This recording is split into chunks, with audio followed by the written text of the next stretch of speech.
Hi guys, welcome to Plasma. There is something I should share, and that's Plasma can be awesome. You know that already, but Plasma and other bits and pieces like thunar will maybe look different as the one that I have here.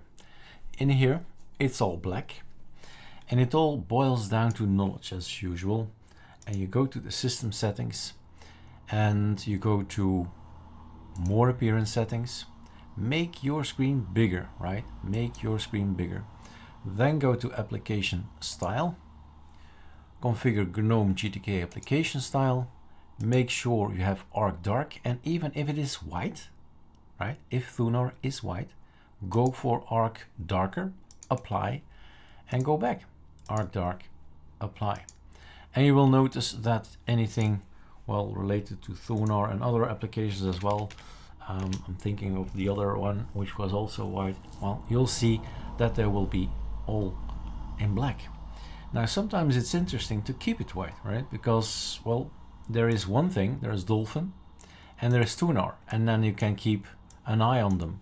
One is black and the other is white. It's another option. I just want to share you the information where it is to set thunar black. All right, cheers.